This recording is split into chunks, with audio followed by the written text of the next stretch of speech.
चाहे आप कितने भी बड़े आदमी बन जाए, चाहे कितने ही आप बड़े सुप्रसिद्ध आदमी बन जाए, आप तब तक कामयाब नहीं हो सकते हैं जब तक आप दूसरों की भावनाओं, दूसरों की बात को न समझें। और दुनिया में सफल होना है और आगे कुछ बढ़ना है तो आपको कम से कम दूसरे की बातों को, जज्बात को समझना होगा कि आखिर क्या कह रहा है वो। वरना आजकल तो सभी लोग अपने ही चक्कर में लगे रहते हैं, दूसरों की बातों को तवज्जो नहीं देते हैं। मगर ये कहीं का कोई इंसानियत नहीं है और ये कहीं का कोई बात नहीं है कि जो दूसरा कह रहा है, याचक है, वह किस रूप में है, उसकी याचना किस प्रकार की है, ये सारी चीज़ों को भी ध्यान देना है।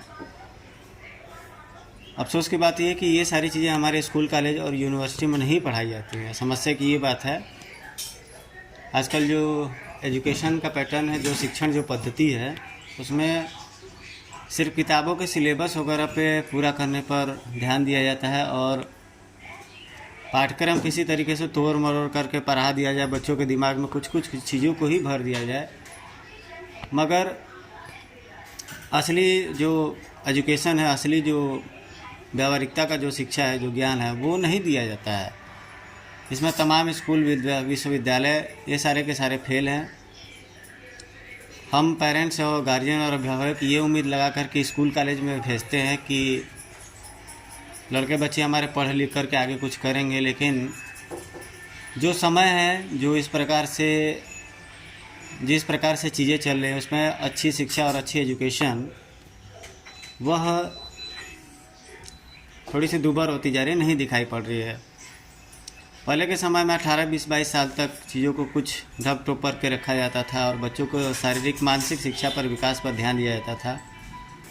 आजकल के समय में जो है कि हर चीज़ में खुलापन बढ़ गया है। टीवी, मोबाइल, मीडिया कमोबेश मनोरंजन के नाम पर कुछ ऐसी चीज़ों को दे रहे हैं जो कि हमारे युवा वर्ग और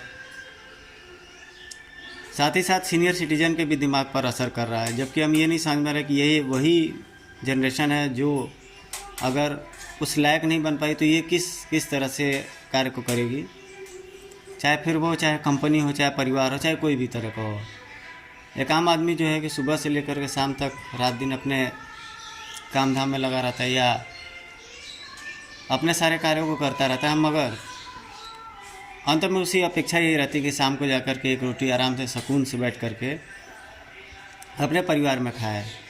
तो इसके लिए अच्छा और शिक्षा, अच्छा बुद्धि विचार और एक दूसरे बातचीत बहुत आवश्यक है। अगर हम इन चीज़ों को नहीं फॉलो करते हैं तो फिर व्यर्थ है, फिर तो कोई चीज़ें काम नहीं आ